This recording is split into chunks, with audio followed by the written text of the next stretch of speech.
नमस्कार दोस्तों, ये क्लास डिजिटल सम की तीसरी क्लास है और इससे पहले यदि दो क्लास आपने नहीं देखा है तो यकीन मानिए ये क्लास आपको समझ आने वाला नहीं है। तो मैं साफ बोलना सुखी रहने वाली बात कह देता हूँ कि यदि आपने इससे पहले जो दो क्लास दिख रहा है वीडियो उसको जाके देख लीजिए, या तो आपको बेसिक नॉलेज ऑलरेडी यदि है डिजिटल सम की तो आप इस क्लास को समझ सकते हैं। पहला क्वेश्चन जो आपके स्क्रीन पे दिख रहा है, देखिए मैं इस क्वेश्चन को पढ़ता हूँ कि राम किसी कंपनी के शेयर में 15,000 रुपये निवेश करता है। एक दिन शेयर में 15% की वृद्धि होती है और दूसरे दिन 10% की गिरावट होती है। राम का निवेश का वर्तमान मूल्य रुपए में कितना है? और चार ऑप्शन आपके दिए हुए हैं। अब इसको कैसे करना है? ऐसे तो आप आसान तरीके से कर देंगे, लेकिन हम आज डिजिटल सम से इसको कैसे चुटकियों में उड़ाएंगे इसको हम समझते हैं। तो सबसे पहले सवाल ये दिया हुआ है कि किसी कंपनी में 15,000 रुपया राम निवेश करता है। कितना करता है? 15,000 रुपये का निवेश है। 15,000 रुपये का राम निवेश करता है और एक दिन शेयर में 15% की वृद्धि होती है, यानी 115% हो गया शेयर, और उसके बाद 10% की गिरावट आ जाती है। 10% गिरावट का मतलब है कि ये शेयर अब 90% हो गया।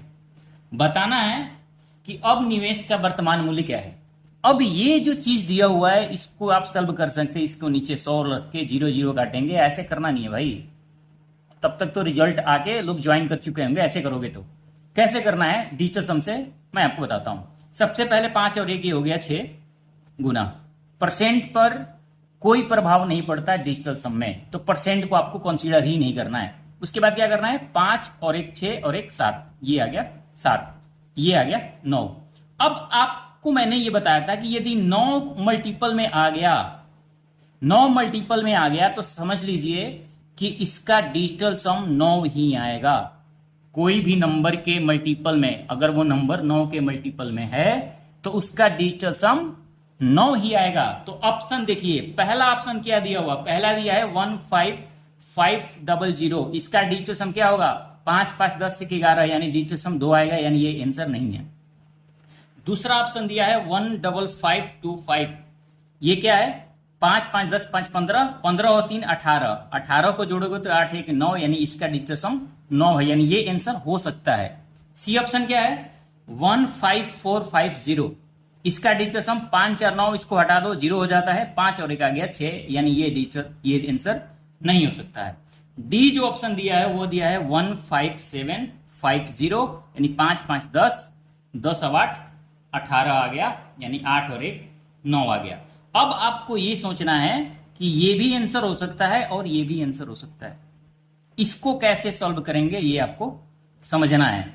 तो आप ये देखिए कि यहां लास्ट में एक चीज समझनी है कि यहां यूनिट डिजिट अब आपको देखनी पड़ेगी। यूनिट डिजिट क्यों देखनी पड़ेगी? क्योंकि यहां क्या आ जाएगा? 5 5 5 है, तो 5 से मल्टीप्लाई करेंगे, परसेंट हटाएंगे तो ये 4 0 है, यहां भी एक 100 आएगा और यहां भी 100 आएगा, तो ये 0 0 खत्म हो जाएगा, ये 0 खत्म होगा। 9 5 45, यानी ऑप्शन जो बी है जिसका यूनिट डिजिट 5 आ रहा है वही आंसर हो जाएगा। तो जब कभी भी दो जगह 9 आ रहा है डिजिटल सम, तो वहां आपको यूनिट डिजिट से देख लेनी है, आंसर आपको आसानी से मिल जाएगा। क्लियर हो गया? बात समझ में आ गई? नहीं आई फिक्र मत कीजिए, अगले सवाल पे चलते हैं। वो चीजें आपको समझ आ जाएगी, धीरे धीरे चीज समझ जाएंगे। शुरुआत में आपको दिक्कत होगी समझने में, ये मुझे पता है, सबको होती है, मुझे भी हुआ था, तो आपको क्यों नहीं होगी। आगे सवाल की ओर चलते हैं दोस्तों। अगला सवाल है कि 2020 में एक शहर की जनसंख्या 5 लाख थी। जनसंख्या में वार्षिक रूप से 7.5% की वृद्धि होती है, तो 2022 में शहर की जनसंख्या कितनी होगी? अब ये क्वेश्चन दिया हुआ है कि 2020 में जो शहर की जनसंख्या दी हुई है, वो दिया हुआ है कितना? वो दिया है 5 लाख, और इसमें वार्षिक रूप से 7.5% की वृद्धि होती है। 7.5% का मतलब एक बार 1.75% बढ़ गया और अगली बार भी बढ़ गया 107.5%। अब इसको सॉल्व कर लेना है, इसका डिजिटल सम आपको निकाल लेना है। जैसे मैंने आपको बताया कि परसेंट का डिजिटल सम पे कोई प्रभाव नहीं पड़ता है, ठीक उसी तरह से आपका दशमलव का भी डिजिटल सम पे कोई प्रभाव नहीं पड़ता है। तो अब आपको क्या करना है? इसका डिजिटल सम आ जाएगा 5, इसका 7 5 12 1 13, 13 का डिजिटल सम 4, 7 5 12 1 13, 13 का डिजिटल सम आ गया 4। अब गुना किए 5 चौके 20, 20 चौके 80, 80 का डिजिटल सम आ गया 8। अब ऑप्शन में आपको देखना है कि किसका डिजिटल सम 8 है। तो आप जब देखते हैं तो ऑप्शन नंबर जो डी है, सबका चेक कर लीजिए, सिर्फ ऑप्शन नंबर जो डी है 577812 आया हुआ है, उसका डिजिटल सम ही 8 आएगा, बाकी का डिजिटल सम 8 दिया ही नहीं है। अब देखिए कैसे, 8 और 1 9 काउंट नहीं होता, 7 2 9 काउंट नहीं होता, ये आ गया 7 5 12, 12 हाँ 5 क्या आ गया 17, 7 और 1 क्या आ जाएगा 8, यानी इसका डिजिटल सम आ गया 8, यानी ऑप्शन नंबर डी इसका सही आंसर है। आप सारे और जो ऑप्शन दिया है उसको जोड़ के देख सकते हैं, उसके डिजिट का सम 8 नहीं आएगा, सिर्फ एक ही ऑप्शन है जिसका डिजिट का सम 8 आ रहा है। क्लियर हो गया? इस तरह से इतने बड़े प्रश्न को चुटकियों में उड़ाने की रखता है ये डिजिटल सम, वो मेथड है। ठीक है, हर जगह काम नहीं करता, मैं नहीं करता हूं कि हर जगह डिजिटल सम काम करता है। अगर हर जगह डिजिटल सम ही काम करता तो फिर और मेथड की क्या जरूरत थी, परसेंट पढ़ने की क्या जरूरत थी। लेकिन ये वो तरीका है जिससे आप औरों से स्मार्ट हो सकते हैं। सारे जब इस तरह के पॉइंट परसेंट करके काटेंगे और आंसर निकालेंगे, तब तक आप एक बार डिजिटल सम ट्राई कर सकते हैं भाई, चंद सेकंड लगते हैं। आगे प्रश्न की ओर चलते हैं। अगला प्रश्न है कि 2 वर्ष पहले एक शहर की जनसंख्या 5 लाख थी। यदि वार्षिक जन्म दर और वार्षिक मृत्यु दर क्रमशः 6% और 3% है, तो शहर की वर्तमान जनसंख्या कितनी है। अब 2 वर्ष पहले दिया हुआ है कि जनसंख्या कितनी थी, 5 लाख थी। 2 वर्ष पहले जनसंख्या 5 लाख थी और वार्षिक जन्म दर और मृत्यु दर, यानी जो जन्म दर है वो दिया हुआ है 6% और जो मृत्यु दर है वो दिया है 3%। तो भाई साहब एक्चुअल में वृद्धि कितनी हो रही है, जब 6% लोग जन्म दे रहे हैं और 3% मर गए, इसका मतलब है कि एक्चुअल में तो 3% ही वृद्धि जनसंख्या में हो रही है। तो ये बताना है कि शहर की वर्तमान जनसंख्या कितना है, यानी ये 2 वर्ष पहले था, 2 years ago। तो अगर 5 लाख जो जनसंख्या है उसको 103% एक बार बढ़ गया और 103% एक बार बढ़ गया, इसका भी डिजिटल सम आप निकाल लेंगे, आंसर आपका आ जाएगा। क्या होगा डिजिटल सम इसका आ गया 5, इसका आ गया 4, इसका आ गया 4, इसका भी 5 चौके 20, 20 चौके 80, 80 का डिजिटल सम आ गया 8। अब ऑप्शन में किसका डिजिटल सम 8 है, तो आप ध्यान देखिए, केवल ऑप्शन नंबर जो सी दिया है 530450, उसी का डिजिटल सम 8 आएगा। 5 4 9 5 3 8, ये हो गया आंसर, यानी ऑप्शन नंबर सी इसका सही आंसर है। तो सिर्फ एक ऑप्शन है जिसका डिजिटल सम 8 है, बाकी का किसी का डिजिटल सम 8 नहीं है। इस तरह से आपको अप्रोच डिजिटल सम में लेनी है। समझ आ गई बात? आइए कुछ और जबरदस्त प्रश्न की ओर चलते हैं। दोस्तों अगला प्रश्न है, देखिए कि एक निश्चित राशि 15% वार्षिक चक्रवृद्धि ब्याज की दर से 2 × 2/5 वर्ष में 4205.55 रुपये हो जाती है, तो वह राशि ज्ञात कीजिए। अब इसको समझना कितना मुश्किल काम है, इसको मैं आपको समझाता हूं। इसको यदि सॉल्व करने जाएं तो आपकी हालत खराब हो जाएगी इस प्रश्न को करेंगे तो, लेकिन डिजिटल सम से कितना आसान होगा मैं आपको समझाता हूं। तो सबसे पहले देखिए समय की मैं बात कर लेता हूं, जो टाइम दिया हुआ है उसको मैं बात कर लेता हूं। टाइम दिया हुआ है 2 × 2/5 ईयर, यानी 2 वर्ष और प्लस में 2/5 ईयर।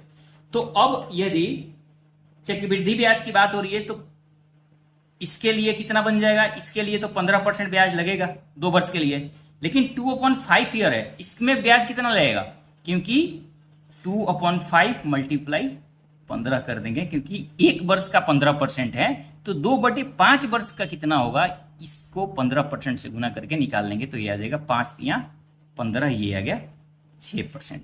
इसका मतलब है कि 2/5 ईयर के लिए आपके पास 6% का ही इंटरेस्ट लगेगा। अब यदि ये आप समझ गए तो अब आते हैं क्वेश्चन के ऊपर। सवाल ये मान लो कि राशि 100 रुपया है। राशि कितनी है, राशि 100 रुपया है, एक बार बढ़ा 15% हो गया, एक बार बढ़ा था पहले साल, और अगले साल भी 115% बढ़ गया, और फिर 2/5 ईयर है, उसमें 6% बढ़ रहा है, तो ये हो जाएगा 106%।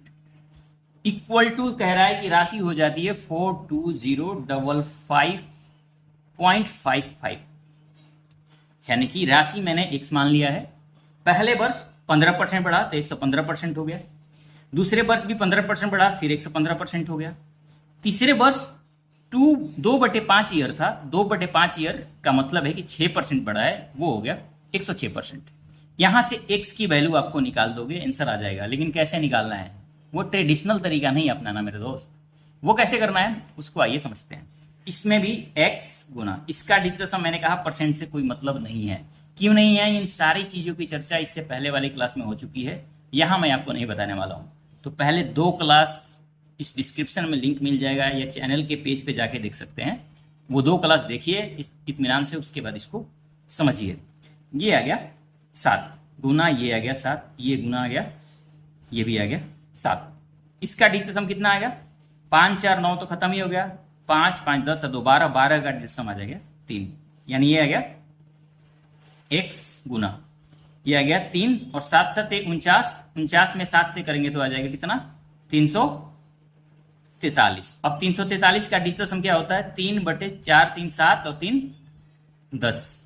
अब 10 का डिजिटल सम एक ही होता है, तो भाई जब नीचे 1 बन रहा हो ना तो कुछ करने की जरूरत नहीं है, इसका जो 3 आया ऊपर यही हो गया आपका डिजिटल सम। अब ऑप्शन में आपको देखना है कि किसका डिजिटल सम 3 है। तो ऑप्शन में सिर्फ एक ऑप्शन जो पहला दिया हुआ है 3000, इसका डिजिटल सम 3 है, बाकी किसी का नहीं है, तो ऑप्शन है इसका सही आंसर। दूसरा 3500 दिया हुआ तो उसका 5 और 3 8 हो जाएगा। तीसरा दिया है 2700, उसका 7 और 2 9 हो जाएगा। और चौथा दिया है 3200, उसका क्या हो जाएगा, उसका हो जाएगा 3 और 2 5। तो ऑप्शन नंबर ए 3000 रुपये की राशि को निवेश किया गया था 15% पर 2 × 2/5 वर्ष पे, जो राशि 4205.55 रुपये बन जाती है। समझ में आ गया आपको। तो ये इस तरह से चीजें को करना होता है, समझ आया। आगे बढ़ते हैं, फिर से एक सीआई का सवाल करते हैं। सवाल आपकी स्क्रीन के ऊपर है कि 25,000 की राशि 3 वर्ष बाद 12% चक्रवृद्धि ब्याज से कितना होगी, जबकि ब्याज वार्षिक संयोजित होता है। अब ये दिया हुआ है कि 25,000 की राशि है, 25,000 की राशि है, और ये 3 वर्ष टाइम दिया हुआ है, समय दिया हुआ है 3 वर्ष। ये प्रिंसिपल है, और रेट ऑफ इंटरेस्ट 12% ईयरली है, और सीआई पे कैलकुलेट करना है, वो राशि कितनी होगी ये आपको बतानी है। तो मैंने कहा कि 25,000, ठीक है, 25,000 112% हो जाएगा ये पहले ईयर, अगले वर्ष भी 112%, और अगले वर्ष भी 112%। क्लियर हो गया। अब इसका डिजिटल सम निकाल दीजिए, जो आएगा उसको डिजिटल सम चेक कर लेना है, वही आपका आंसर हो जाएगा। कैसे करना है इसको आइए समझते हैं। इसका आ गया 7, इसका आ गया 4, इसका आ गया 4, इसका आ गया 4। अब क्या होगा, अब आप देखेंगे कि ये 7 चौक 28, ये आ गया 28, और ये आ गया 4 चौके 16। इसका डिजिटल सम कितना, 8 गुना 8 और 2 क्या हो गया 10, 10 का डिजिटल सम 1 आता है, और गुना ये 6 और 1 7 आ गया। यानी जिसका डिजिटल सम 7 है ऑप्शन में, वही आंसर है। अब आंसर पे ध्यान दीजिए, ऑप्शन में सिर्फ एक ऑप्शन है डी। ये ध्यान रखिए, ये क्वेश्चन मैं अपने आप से बना के नहीं ला रहा हूं कि ऑप्शन जानबूझ के मैंने रखा हुआ है, ये क्वेश्चन ऑलरेडी पूछे गए हैं और किताब में दिया हुआ है, इसलिए मैंने इसको सम्मिलित किया है। ठीक है, मैं ये भी दावा नहीं कर रहा हूं कि ये डिजिटल सम ऐसा तरीका है कि आप सारे प्रश्न को हल कर देंगे इससे, ऐसा नहीं है। लेकिन ये तरीका यदि आपको पता है तो बहुत सारे सवाल को आप बहुत कम समय में सॉल्व कर सकते हैं। तो तरीका जानने में कोई बुराई नहीं है। हर हथियार लेके जब युद्ध में जा रहे हो तो आपके पास हर तरह के हथियार होना चाहिए, ताकि सामने से किसी भी तरह का चीज हो तो आप उसको भाप सको कि ये छोटी मोटी जो चीज है इसके लिए कौन से हथियार आपको यूज करना है। पता चले छोटा सा बम आ रहा है, आपने परमाणु गिरा दिए उस पर, तो पता चला कि अपना ही नुकसान ज्यादा हो गया, उसका तो कुछ हुआ नहीं। इसलिए तरीके समझने में कोई दिक्कत नहीं है, सारे तरीकों को अपने पास रखो, अब देखो ऑप्शन हम चेक करते हैं। पहला ऑप्शन क्या है, 9824। 9 को कंसीडर नहीं किया जाता है डिजिटल सम में, तो क्या 8 2 10 4 14, 14 का डिजिटल सम कितना आ जाएगा, 14 का डिजिटल सम आ गया 5। ये तो नहीं होगा क्योंकि हमें 7 चाहिए। बी जो ऑप्शन है 10123.20 है, ये कितना हो गया 2 3 5 5 2 7 7 और 2 9 आ गया, इसका तो 9 आ गया, ये भी आंसर नहीं हो सकता। सी जो ऑप्शन है 10520.00 है, 5 2 7 और 1 8, ये भी आंसर नहीं है। डी जो दिया हुआ है वो दिया है 9956.86, यानी 9 तो हो ही नहीं सकता। 8 5 5 6 11 11 6 17 17 8 17 और 8 होता है कितना, 17 8 हो गया 25, 5 और 2 7 हो गया, यानी ऑप्शन डी इसका सही आंसर हो जाएगा। ठीक है, दिख नहीं रहा है आपको, तो ये ऑप्शन डी जो है वो सही आंसर हो जाएगा। अब उम्मीद करता हूं कि आपको दिख रहा होगा। तो इस तरह से सवाल को करना है। अब चलते हैं कि हम कुछ और सवाल जो इस तरह के चीजों पे हो सकता है उसको हम सॉल्व करते हैं। क्या है सवाल उसको समझते हैं। अब हम सीधा एवरेज वाले सवाल पे चलते हैं कि एवरेज के भी सवाल डिजिटल सम से कैसे आसान हो सकते हैं, उसको हम समझते हैं। दोस्तों प्रश्न दिया हुआ है जो एवरेज का है, बहुत आसान सा सवाल है, आप कर सकते हैं, लेकिन डिजिटल सम इसमें कितना उपयोगी है मैं आपको सिर्फ ये बताना चाहता हूँ। सवाल आपके स्क्रीन पे दिख रहा है, 40 केजी 49 केजी 56 केजी 69 केजी और 36 केजी वजन का 5 सदस्य वाले परिवार का औसत वजन कितना है। औसत वजन आप जानते हैं, औसत निकालने का मतलब है कि सभी को जोड़ के और जितने लोगों से भाग दे दो। इसका मतलब है कि आपको सारे को जोड़ के और 5 से भाग करना है। तो पहला है 40 केजी, दूसरा 49 केजी, अगला 56 69 और 36, इन सबको जोड़ के और 5 से भाग कर देना है, जो आएगा वही हो जाएगा एवरेज परिवार का। लेकिन एवरेज इनको जोड़ के 5 से भाग थोड़ी करना है मेरे दोस्त।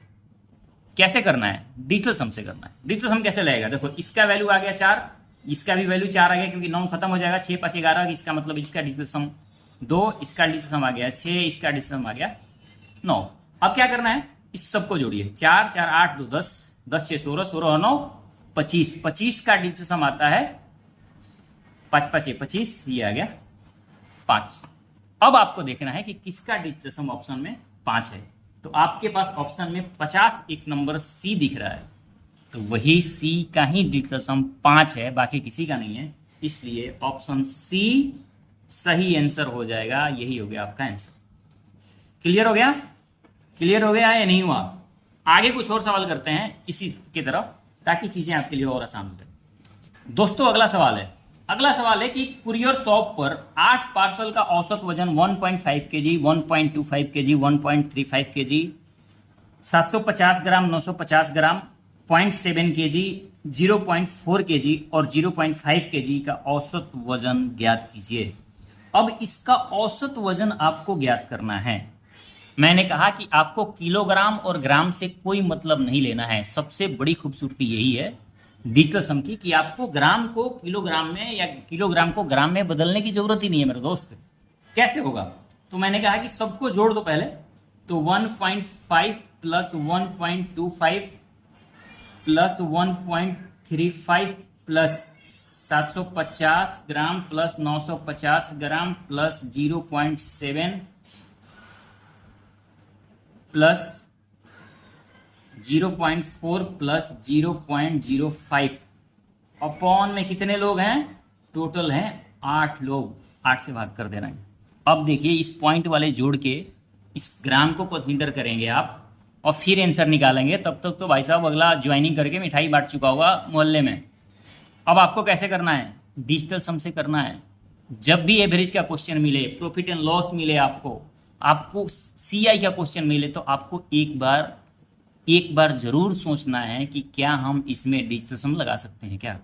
और जब कभी ऑप्शन में देख लेना है एक बार नजर मार के, यदि डिजिटल सम अलग अलग है सबका, तो उसमें तो डिजिटल सम जरूर ही लगा देना है।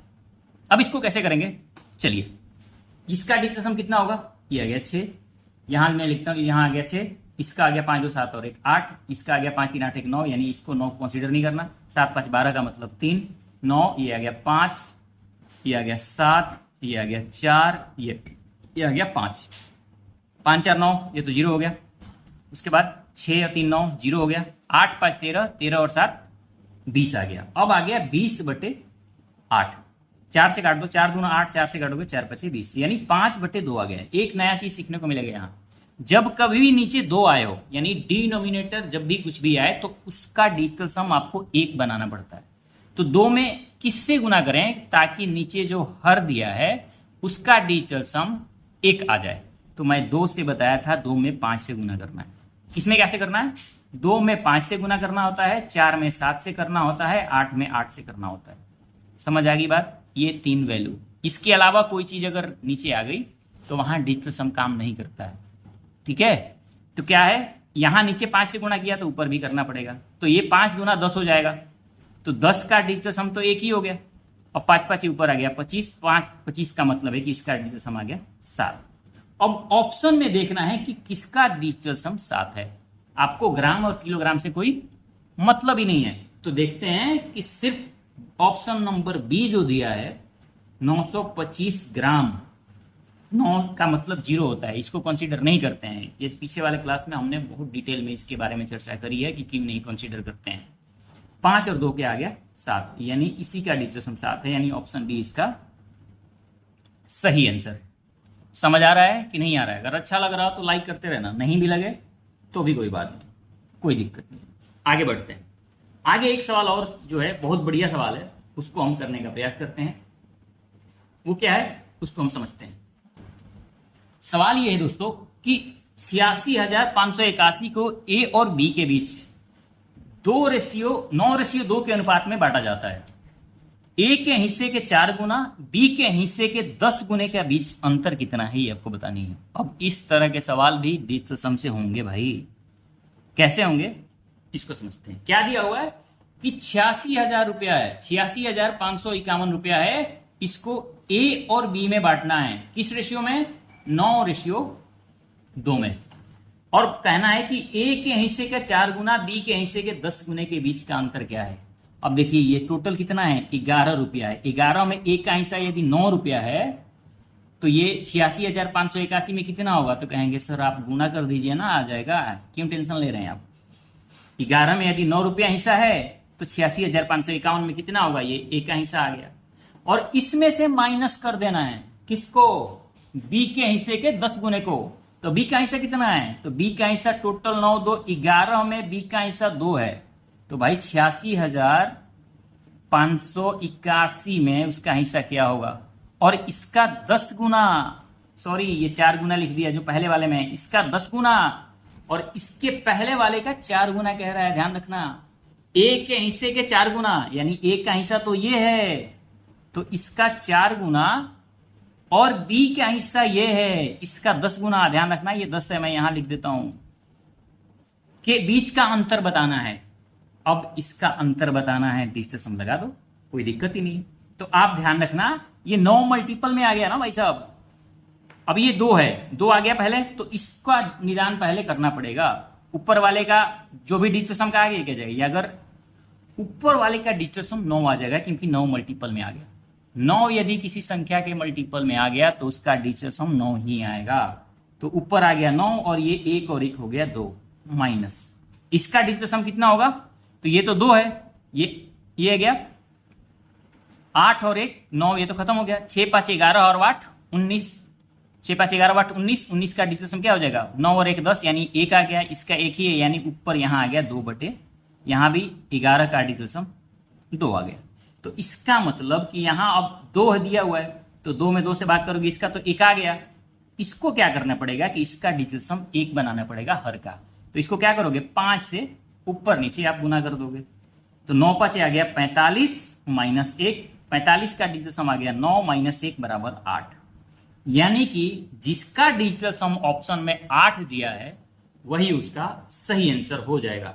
तो अब क्या करना है? अब देखना है कि इनमें जो भी ऑप्शन है, ऑप्शन बी में केवल उसका जो डिजिटल सम दिया है वो 8 आ रहा है। तो इसलिए ऑप्शन बी जो दिया है 1 2 5 9 3 6, 6 3 9 खत्म हो गया, 9 खत्म, 5 2 7 और 1 8, यानी यही इसका सही आंसर हो जाएगा। क्लियर हो गया?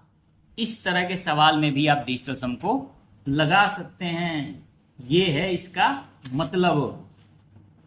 अब और भी सवाल है, लेकिन हम आज की क्लास को यहीं स्थगित करते हैं और अगले में भी जो नंबर सिस्टम के सवाल हैं, जैसे आपके पास एक क्वेश्चन दिख रहा है। क्वेश्चन ये है कि 5808 रुपये को किस छोटी से छोटी संख्या से गुणा किया जाए ताकि वह पूर्ण वर्ग बन जाए। ये सवाल यदि आप डिजिटल सम से करना चाहते हैं तो कर सकते हैं, बहुत आसान तरीका से। इस तरह के सभी सवालों का जवाब आपको अगले क्लास में मिल जाएगा। अगला एक और सवाल मैं आपसे पूछ लेता हूं कि कैसे बना सकते हैं आसान। अगला सवाल देखिए, जिसकी चर्चा भी हम अगले क्लास में करेंगे कि एक भाग के प्रश्न में भाजक भागफल का 11 गुना है और शेषफल का 22 गुना है और शेषफल 9 है, तो भाज्य ज्ञात कीजिए। आपको ये बताना है कि भाज्य क्या है। इसका भी हम डिजिटल सम से इस क्वेश्चन को चुटकियों में उड़ा सकते हैं। तो इन तरह के सभी सवाल LCM, HCF, number system, algebra, इन सभी एपी का सवाल जो अर्थमेटिक प्रोग्रेशन होता है, समांतर श्रेणी, उन सभी का सवाल को हम आने वाले वीडियो में कवर करने वाले हैं। तब तक के लिए आपका नमस्कार। देखने के लिए बहुत बहुत शुक्रिया। जय हिंद।